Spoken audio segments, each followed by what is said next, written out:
Una lluvia que cae fuera de temporada, una lluvia que parece llegar tarde, una lluvia que si no cae compromete la cosecha. La Biblia compara el derramamiento del Espíritu Santo con esta lluvia final que garantiza la maduración del fruto. Pero ¿qué es esa lluvia tardía? ¿Cuándo y sobre quién cae y para qué? Las respuestas a estas y otras preguntas sobre el derramamiento de la lluvia tardía se presentarán a continuación en este episodio de la conferencia online sobre eventos finales promovida por Sa Feliz.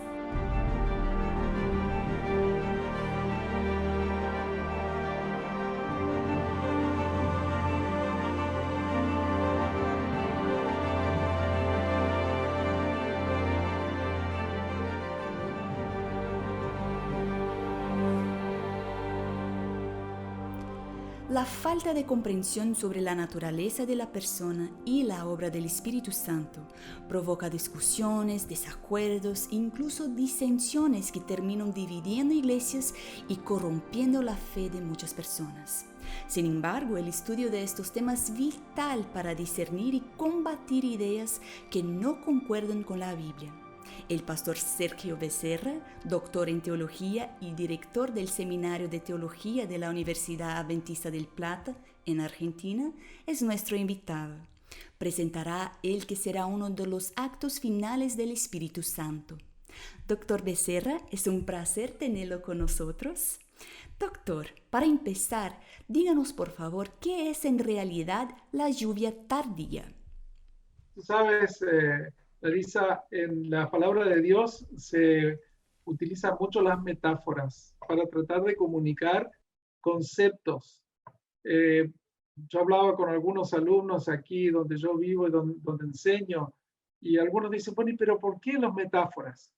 Porque las metáforas con una breve idea transmiten mucho contenido, nos ayudan a comprender cuestiones que nos tomarían hojas y hojas escribir para tratar de explicar.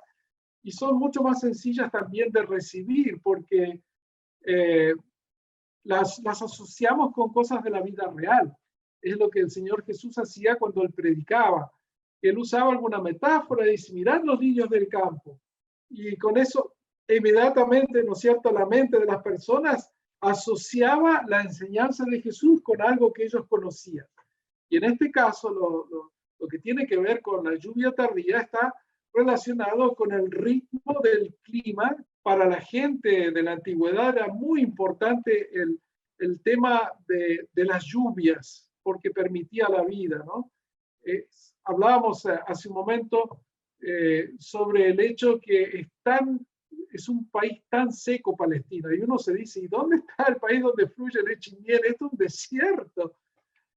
Hoy, ¿no es cierto?, los israelíes han hecho un milagro a través de todo un sistema de irrigación que hace que ellos pueden pasar largos periodos sin lluvia y no hay problema.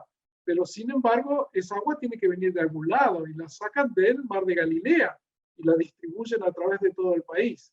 En la antigüedad dependían ellos de que hubiese lluvias, y si no había lluvia, aunque ellos trabajasen la tierra, sembrasen la semilla, si no venía la lluvia, esa semilla no crecía.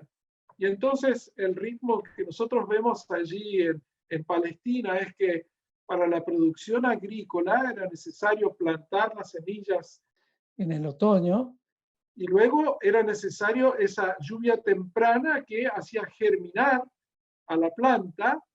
Después, para la primavera, el comienzo del verano, para que realmente madurasen completamente, era necesaria esa última lluvia. Y eso yo lo aprendí una vez que tenía unas plantas con unos frutitos en mi jardín. Resulta que cayó una semana completa de lluvia y lluvia y lluvia. Yo dije, esto me va a arruinar mis plantas. Al contrario, me salieron unas frambuesas el doble de grandes gracias a esa semana de lluvia. Parece que las plantas estuvieron ahí llenándose de esa agua y con azúcar, con dulzura, ¿no? Que fue una verdadera bendición. Y esta es la imagen que viene a la mente de las personas de Palestina cuando en la Biblia se habla sobre la lluvia tardía. La gente entendía perfectamente que esa lluvia tardía era la que hacía posible que hubiese una buena cosecha, un buen grano, que la planta diese más granos, ¿no es cierto? Y que esos granos estuviesen grandes, gordos, llenos de alimento que pudiese eh, dar como resultado una buena cosecha. ¿Y qué es la lluvia tardía espiritual y cómo va a caer? Bueno, si tuviésemos que hacer una definición corta de lo que es la lluvia tardía, podemos hablar después un poquito más de entrar en más profundidades sobre el tema. Yo diría que la lluvia tardía representa ese derramamiento final del Espíritu Santo en la vida de los creyentes que va a concluir, va a cerrar, va a terminar la preparación para la segunda venida de Cristo. Simboliza esa maduración de la experiencia cristiana que va a hacer de que estemos listos para estar en el cielo. Y en un plan más colectivo a nivel de la iglesia, este descenso con poder del Espíritu Santo hará posible que la iglesia, a través de los dones del Espíritu, logre terminar y cerrar la proclamación del Evangelio a todo el mundo, que es la tarea que Dios nos ha dejado para que nosotros hagamos. ¿Y cuándo acontece este derramamiento de la lluvia y qué viene después? Bueno, nosotros si la ponemos a nivel colectivo, sabemos que esto es algo que Dios va a dar justo antes del fin del tiempo de gracia.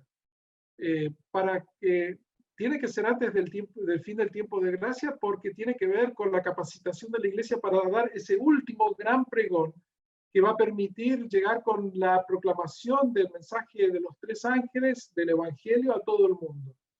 Y para eso yo necesito tener la preparación espiritual individual. Así como los discípulos se prepararon para la proclamación del Evangelio a través de oración, a través de pedido de perdón, búsqueda de la unidad, del amor en el grupo, durante 50 días hasta que vino el descenso del Espíritu Santo. Entonces, nosotros no es que vamos a estar, ¿no es cierto?, esperando hasta ese momento para buscar esa preparación previa. La preparación tenemos que hacerla ahora. Esto es algo que va a venir sobre aquellos que están sensibles a las cosas espirituales y que Dios quiere otorgar a su iglesia. De manera de que nosotros podamos, con el poder de lo alto y con la bendición de Dios, terminar esa proclamación.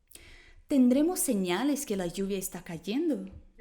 Bueno, Elena de White habla en el conflicto de los siglos que cerca del cierre, ¿no es cierto?, de la cosecha de la tierra, que es una metáfora que usa el Apocalipsis, dice que va a haber una entrega de una gracia espiritual especial que ha sido preparada, prometida a la iglesia antes de la venida del Hijo del Hombre. Y ese derramamiento del Espíritu es comparado a la lluvia, a esa lluvia tardía. Y entonces nosotros tenemos que orar por ese derramamiento especial del Espíritu Santo. Y va a haber evidencia visible de los resultados de este derramamiento. Ella habla, por ejemplo, dice que la gran obra de la proclamación del Evangelio no va a concluir sin una manifestación menos poderosa que la manifestación del Espíritu al comienzo de la proclamación del Evangelio en el Pentecostés. Ella dice que ve miles de voces a través de todo el mundo dando la advertencia a todos los moradores de la tierra. Y esto será acompañado con milagros, los enfermos van a ser sanados, habrán señales y maravillas que acompañarán esta proclamación. Y de esta manera, ¿no es cierto?, la obra de la proclamación de la verdad y de la conversión y la última cosecha de aquellos que van a estar listos para el cielo va a ser lograda. Así que a nivel colectivo nosotros vamos a estar viendo estas cosas, pero yo creo que también va a haber a nivel personal esos resultados también de los frutos de santidad. Pero no es algo que nosotros tenemos que estar esperando hasta tan tarde. En conversación con algunos familiares, yo digo, mira, qué lindo esa persona. Yo he visto que Dios la está bendiciendo y la está trayendo así, porque está buscando al Señor, está creciendo en la fe. Qué bien cómo se ha desarrollado como cristiano. Y por allí uno ve a algunas otras personas que parece que estuvieran en otra cosa, que las cosas de Dios son importantes. Yo veo la obra del Espíritu Santo delante de mis ojos ahora también. No tengo que estar esperando como que eso va a ocurrir solamente al final de los tiempos. No es extraño escuchar afirmaciones de que el derramamiento del Espíritu Santo solo ocurrirá si lo pedimos. Hay muchos movimientos de avivamiento y han animado a la gente a pedir este derramamiento, pero con el tiempo el entusiasmo y la fe misma se acaban secando completamente. La impresión que tenemos es que el énfasis está en proyectar nuestro deseo de recibir la lluvia y luego, cuando tarda en llegar, llegan también las frustraciones. Pero la Biblia dice que la lluvia tardía ocurrirá. Además de lo que dice la profecía, será un acto soberano de Dios. Entonces, pastor, ¿cómo entendemos hasta dónde llega nuestra parte? ¿Qué podemos hacer realmente mientras nos preparamos para recibir la lluvia tardía? Yo quisiera simplemente compartir en algunos puntitos, algunos consejos que nos da Elena de White sobre la manera como nosotros podemos prepararnos para la recepción de la lluvia tardía. Ella dice, por ejemplo, que nosotros necesitamos orar, pero con profunda convicción por el Espíritu Santo. Que nosotros lo deseemos y lo busquemos de la misma manera que los discípulos oraron con convicción por el Espíritu Santo. Y como tú dices, ellos ¿por qué oraban con tanto deseo, con tanto convicción? Y es porque ellos sentían la partida de Jesús y querían poder cumplir con la obra y estar reunidos nuevamente con su maestro. Y es parte de la obra que el maestro les había dejado por hacer antes de su regreso y ellos querían cumplir lo antes posible. Así que yo creo que esta oración, más que pedir el Espíritu Santo, tiene que ser una muestra de que yo quiero esa relación, ese contacto diario con Jesús para que Él me capacite y yo pueda cumplir la tarea que Él me ha dejado, más allá de pedir el Espíritu Santo para que haga todo lo que yo no quiero hacer, ¿no? Toda la parte que el Señor ha dejado cumplir. En segundo lugar, ella habla de que nosotros tenemos que humillar nuestros corazones y experimentar reforma y reavivamiento de nuestra vida espiritual. Ahora, nosotros no podemos hablar de que estamos con el Señor si no estamos dispuestos a que Él haga los cambios que son necesarios en nuestra vida. Yo me acuerdo en una época a fines del siglo pasado que estuvo muy de moda en Estados Unidos hablar de ser born again, ¿no? Sí, yo experimenté esto, está muy de moda entre los evangélicos, pero lo chistoso era que había mucha gente que decía que habían sido nacidos de nuevo, pero no había ningún cambio en su vida, ¿no? Y entonces ya pareció una moda. A él decía que había nacido de nuevo porque el otro famoso había dicho y entonces estaba muy de moda. Y entonces ese tipo de conversión entre comillas no nos sirve. Realmente cuando nosotros buscamos nos humillamos de corazón, vamos a permitir que el Espíritu Santo nos muestre nuestros defectos de carácter y le permitamos para que Él haga ese cambio que necesita ser hecho. Uno de ellos, por ejemplo, otro consejo que nos da Elena de White es que nosotros debemos amarnos los unos a los otros. Dice que la verdadera conversión va a producir un cambio donde va a salir el egoísmo y va a nacer afecto santificado por Dios y los unos por los otros. Entonces, hay cosas como cuando nosotros preparamos la tierra, ¿no?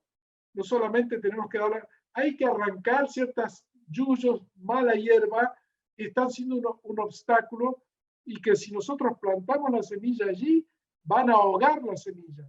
Por eso es necesario hacer la preparación de la tierra de manera apropiada.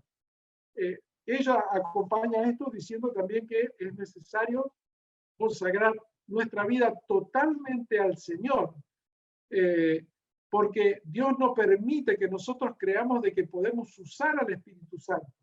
El Espíritu Santo tiene que usarnos a nosotros, y es a través del Espíritu de Dios que el trabajo de su pueblo va a darle, va a permitir que se haga su voluntad y que se haga de acuerdo a sus designios.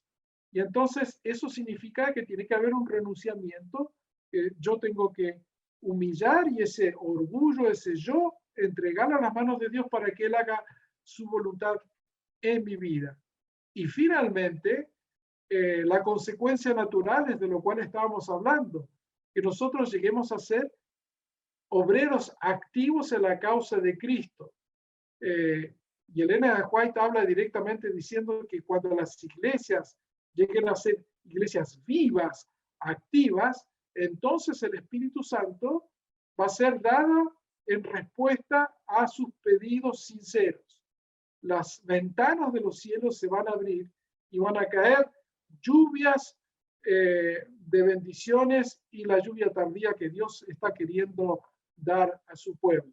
Pero volviendo al ejemplo de los apóstoles recibieron el derramamiento del Espíritu Santo porque ellos clamaron, porque hicieron las paces entre ellos, buscaron la armonía, la unidad, y entonces el Espíritu pudo bendecirlos con ese poder que les capacitó para ir a proclamar el Evangelio con poder, de una manera que nosotros siempre envidiamos, ¿no? El Pentecostés. Ojalá eso también se pueda experimentar. Y nosotros allí tenemos el consejo inspirado que dice que también lo vamos a experimentar, pero nuestra responsabilidad también es hacer esa preparación previa con la ayuda de Dios. Terminando nuestra conversación, doctor Becerra, ¿qué quiere decirnos Dios hoy con este tema de la lluvia tardía? Yo creo que lo natural es que nosotros cerremos estos conceptos que hemos estado diciendo, dejando bien en claro, y yo creo que esto es lo que Dios quiere que nosotros retengamos, es que la lluvia tardía no es una compensación por nuestra falta de interés en las cosas espirituales que yo hago a último momento, antes que Jesús venga, ¿no? Como el obrero indigno que desperdició el tiempo, los bienes de su Señor y trató de arreglar las cosas a último momento. No, dice, nuestro Padre Celestial da su Espíritu Santo a aquellos que han aceptado a Jesús en sus vidas día a día y que han experimentado el caminar con Él de manera personal durante toda su experiencia cristiana. Y entonces, si nosotros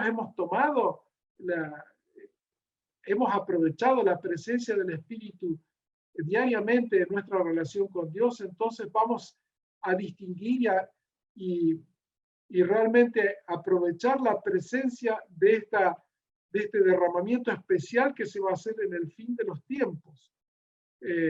Y particularmente porque a nivel personal nos va a permitir tener esa maduración espiritual por la cual Dios ha trabajado en mi vida y yo con Él hasta este momento clave. Y desde el punto de vista de la iglesia, nos va a permitir a la iglesia hacer esta proclamación final del Evangelio a todo el mundo. Así que el desafío del Señor es que nosotros caminemos y lo busquemos ahora, y que nosotros pidamos nuestro ungimiento del Espíritu Santo día a día. Y ese mini lluvia tardía es la que nos va a preparar para la gran lluvia tardía. Doctor Becerra, gracias por compartir tanta información importante con nosotros. Y gracias a ustedes por participar en otra conferencia más. Hasta la próxima.